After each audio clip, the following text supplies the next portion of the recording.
अस्सलाम वालेकुम। कैसे हैं भाई आप लोग? खैरियत से हैं? ठीक ठाक। एक और स्पोर्ट्स अपडेट के साथ मैं हाजिर हूँ, वहीद खान, हमारी वेब डॉट कॉम पे। और ये वीडियो आप ना सिर्फ हमारी वेब डॉट कॉम पे देख सकते हैं, बल्कि आप हमारी वेब डॉट कॉम के जो दूसरे प्लेटफॉर्म्स हैं, फेसबुक पे और इंस्टाग्राम वगैरह पे, ट्विटर पे, वहाँ भी देख सकते हैं। अ, कल एक बड़ा डिसीजन लिया गया जी पाकिस्तान क्रिकेट बोर्ड की तरफ से कि मोहम्मद रिजवान को वनडे की कप्तानी से हटा दिया गया और उनकी जगह शाहीन शाह अफरीदी को कप्तान बना दिया गया। ये काफ़ी दिनों से ये बात गर्दिश कर रही थी कि शायद रिजवान को हटा दिया जाए वनडे की कप्तानी से, तो वो कल सच साबित हुआ। पाकिस्तान के साबिक कप्तान जो है राशिद लतीफ़, उनका मानना ये है कि जी ये इसलिए किया गया है क्योंकि मोहम्मद रिजवान ने, जब वो कप्तान थे, तो उन्होंने गाज़ा के ऊपर और गाज़ा में जो कुछ भी हो रहा था उसके ऊपर उन्होंने पब्लिकली बात की थी, तो वो कुछ लोगों को अच्छी नहीं लगी। मैं नहीं समझता ये मतलब ठीक है, क्योंकि गाज़ा के ऊपर तो बहुत सारे क्रिकेटर्स ने बात की है, तो मतलब उनके खिलाफ तो कुछ भी नहीं हुआ। तो पाकिस्तान में भी लोगों ने, क्रिकेटर्स ने ट्वीट्स किए हैं गाज़ा के मसले के ऊपर, तो उनके खिलाफ भी कोई एक्शन नहीं हुआ। तो मैं नहीं समझता ये वजह है। लेकिन इसको अगर हम गहराई से ज़रा देखें, तो कल पाकिस्तान क्रिकेट बोर्ड ने जो प्रेस रिलीज़ दी, जिसमें ऐलान किया गया कि जी ये शाहीन शाह अफरीदी अब कप्तानी करेंगे जो वनडे सीरीज़ होगी साउथ अफ्रीका के खिलाफ। तो उसमें एक एक इंटरेस्टिंग चीज़ ये है कि ये नहीं बताया गया है कि शाहीन शाह अफरीदी को कितने अरसे के लिए, मतलब उनको कप्तान बनाया गया है, या क्या उनको सीरीज़ टू सीरीज़ रखा जाएगा, या फिर जो है कैसे बोलते हैं उनको, साल का 2 साल का जो है वो टाइम दिया गया है, ठीक। दूसरी चीज़ ये सामने आई कि ये जो पाकिस्तान के व्हाइट बॉल के हेड कोच हैं माइक हैसन, उन्होंने बड़ा ज़ोर दिया था कि जी शाहीन शाह अफरीदी को जो है कप्तान बनाया जाए। नाम लिया जा रहा है माइक हैसन का, लेकिन जो मुझे, मेरी जो इत्तला है, मेरे ज़राए जो कहते हैं, वो ये कहते हैं कि जी कल जो मीटिंग हुई थी इस्लामाबाद में, जिसमें फैसला हुआ, उसमें ना सिर्फ सेलेक्टर्स थे, जिसमें अलीम डार, असद शफीक, अजहर अली और आकिब जावेद, जो कि मतलब इस पर काफ़ी करते रहता है पाकिस्तान क्रिकेट बोर्ड में, और हेड भी हैं, डायरेक्टर भी हैं हाई परफॉर्मेंस सेंटर के।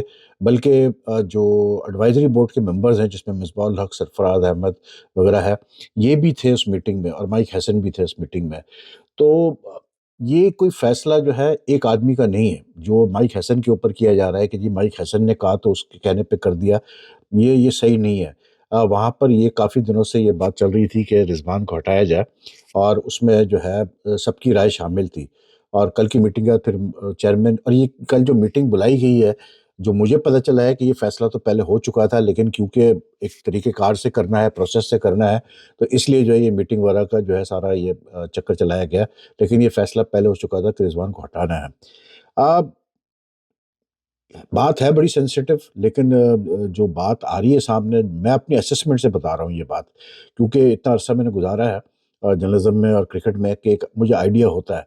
मुझे फील आ रही है कि गाज़ा वाला तो इतना मसला नहीं था, ना तो कोई रिजवान की कप्तानी में ऐसी कोई इसने बुरी कप्तानी की थी कि आप उसको एकदम से हटा दें, क्योंकि मतलब अगर आपको याद होगा, इस साल के शुरू में, बल्कि लास्ट ईयर, जब लेट नवंबर में जब रिजवान को कप्तान बनाया वनडे का और टी20 का, तो रिजवान ने तो शुरुआत ही मतलब ऑस्ट्रेलिया, ज़िम्बाब्वे में और साउथ अफ्रीका में वनडे सीरीज़ जीत कर की थी, और ऑस्ट्रेलिया में तो पाकिस्तान कोई 22 साल बाद वनडे सीरीज़ जीता था। तो उनकी शुरुआत बहुत अच्छी थी। ठीक है, उनके रिसेंटली के परफॉर्मेंस अच्छे नहीं थे, लेकिन अभी भी उनकी जो विन परसेंटेज थी एज़ वनडे कैप्टन 45% थी। तो कोई इतनी बुरी नहीं थी, उनकी अपनी परफॉर्मेंसेज़ भी इतनी कोई बुरी नहीं थी।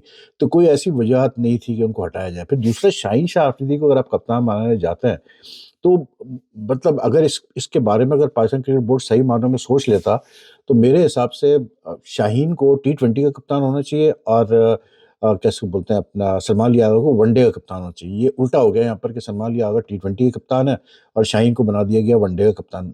अगर ये सोच समझ के फैसले किए जाते हैं, इतने जल्दबाजी में फैसले नहीं किए जाते, तो ये सही तरीका था कि आप सलमान अली यादव को वनडे की टीम दे देते और शाहीन को आप टी20 की टीम दे देते। लेकिन शाहीन को तो आपको याद होगा, पहले ही मतलब ज़फ़र अशरफ ने उनको कप्तान बनाया था टी20 का। मोहसिन नकवी साहब आए चेयरमैन, उन्होंने आते ही जो है उनको हटा दिया। एक सीरीज़ के बाद ही शाहीन शाह को एज़ टी20 कप्तान हटा दिया गया था। मेरी अपनी असेसमेंट ये है कि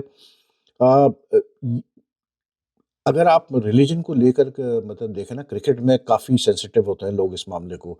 बहुत सारे लोग सपोर्ट करते हैं, जिस तरह से रिजवान मतलब अपना कैसे बोलते हैं, वो पब्लिकली एक्सप्रेस करते हैं अपने फेथ को, मतलब मुसलमान होने को पब्लिकली मतलब ओन करते हैं, और उस वो कहते हैं कि जी ये जो है मतलब वो क्रेडिट करते हैं हर चीज़ को अपने मज़हब के ऊपर। ठीक है, एज़ मुस्लिम हर मुसलमान वो करता है।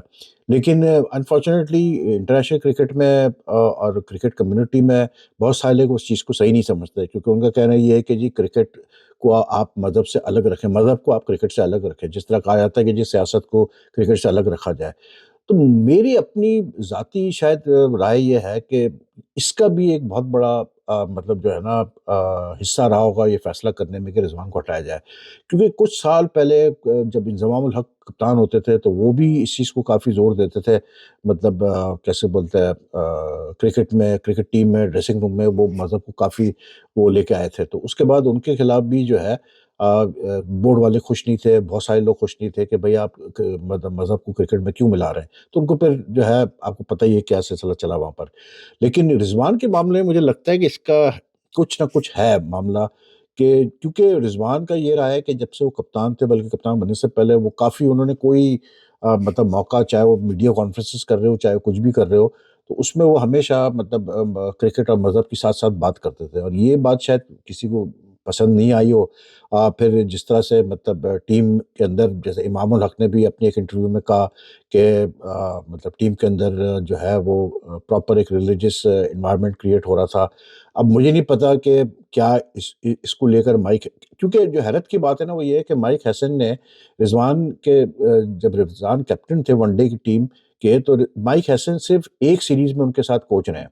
वो सीरीज़ थी जो कि अगस्त में वेस्ट इंडीज़ के खिलाफ हुई थी इस साल, और पाकिस्तान वो सीरीज़ हार गया था। तो मुझे ये हैरत होती है कि एक सीरीज़ के बेसिस पे कैसे माइक हसन ने फैसला कर लिया कि जी रिज़वान अच्छे कप्तान नहीं है, और शाहीन को उन्होंने रिकमेंड कर दिया। तो मुझे लगता है कहीं न कहीं ये जो रिज़वान का रुझान रहा है मज़हब पे बहुत ज़्यादा मतलब बात करने का, इन्वॉल्वमेंट का, वो शायद एक वजह बनी हो ये डिसीज़न लेने की कि जी इनको हटा दिया जाए।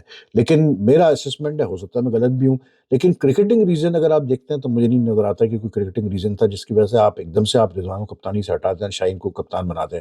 और ये बार-बार कप्तान चेंज करने से यार कोई अच्छा मतलब कोई इमेज नहीं जाता Pakistan cricket, to be very honest. दूसरी चीज़, आज पाकिस्तान वुमेन्स टीम का जो है वो छठा मैच है जी आईसीसी वुमेन्स वर्ल्ड कप का अगेंस्ट साउथ अफ्रीका, कोलंबो में प्रेमादा स्टेडियम में, और अगेन वही वाली बात आ रही है कि बारिश की वजह से कल प्रैक्टिस भी नहीं हो पाई, और आज भी कह रहे हैं कि जी बारिश की वजह से शायद मैच इफेक्ट हो। अब पाकिस्तान के पिछले 2 मैचेज़ इंग्लैंड के खिलाफ और न्यूज़ीलैंड के खिलाफ दोनों ही बारिश की नज़र हो गए। तो अब ये मैच भी आज बारिश की नज़र होता है, नहीं होता। अगर आज बारिश की नज़र हो गया तो फिर पाकिस्तान के लिए और मुश्किल है। इसलिए क्योंकि पाकिस्तान में बार-बार कह रहा हूँ कि पॉइंट्स टेबल में बिल्कुल नीचे है। और अब एक और मैच जो ये खेलेंगे साउथ अफ्रीका के बाद वो होगा अगेंस्ट श्रीलंका। श्रीलंका ने कल हैरानकुन तौर पे जो है बांग्लादेश को जिस तरह हराया, मतलब आखिरी ओवर में 4 विकेटें गिरी, और बांग्लादेश को 9 रन चाहिए थे जीतने के लिए मैच, और वो ऐसा लग रहा था कि जीत जाएँगे आराम से, और 5 विकेटें हाथ में थी, और उसकी यकायक जो है 4 विकेटें गिर गई आखिरी ओवर में, और वो मैच हार गए 7 रन से या 6 रन से। तो श्रीलंका को भी हराना इतना आसान नहीं होगा पाकिस्तान के लिए। तो पाकिस्तान वुमेन्स टीम के लिए तो बहुत ज़रूरी है कि आज मैच हो, और वो कोशिश करके मैच जीते साउथ अफ्रीका से। हालाँकि साउथ अफ्रीका वो टीम है जो इंग्लैंड और ऑस्ट्रेलिया के साथ सेमीफाइनल्स के लिए क्वालीफाई कर चुकी है। तो साउथ अफ्रीका भी बहुत ही तगड़ी जो है वो मतलब ऑपोजिशन साबित होगी, क्योंकि वो उन्होंने इस टूर्नामेंट में इंडिया को भी हराया हुआ है। तो अब देखना ये है कि आज मैच होता है या नहीं होता है। होता है तो लेट्स होप कि पाकिस्तान वुमेन्स टीम अच्छा परफ़ॉर्म करे। बाकी टेस्ट मैच आज दूसरा दिन है जी दूसरे टेस्ट का। तो आज से ही पता चलेगा पिच कैसे खेलती है, कितना स्पिन लेती है, क्या करती है। लेकिन मुझे लग रहा है कि आज पिच में जो है बैटिंग इतनी आसान नहीं होगी। तो पाकिस्तान ने जो कल 259 रन्स कर दिए 5 विकेटों पे, वो पाकिस्तान के लिए फ़ायदेमंद साबित होंगे वो रन्स। क्योंकि जब पिच खराब होना शुरू होती है, स्पिनर्स को ज़्यादा स्पिन लेना शुरू करती है, तो फिर जो है ना रन्स बड़े प्रीमियम हो जाते हैं। तो पाकिस्तान की पोज़ीशन मैं समझता हूँ इस टेस्ट में पहले दिन से ही मज़बूत हो चुकी है। तो मैंने कहा यार ये थोड़ा-सा स्पोर्ट्स अपडेट था, आप लोगों के साथ शेयर कर लूँ। अपनी राय इसके ऊपर शेयर करूँ, थोड़ा-सा आप लोग को अपडेट कर दूँ क्या-क्या हो रहा है स्पोर्ट्स में इस वक़्त क्रिकेट में ख़ास करके। तो फिर आप लोग से बहुत जल्द मुलाकात होती है, अपना ख़्याल रखिएगा। अल्लाह हाफ़िज़ जी।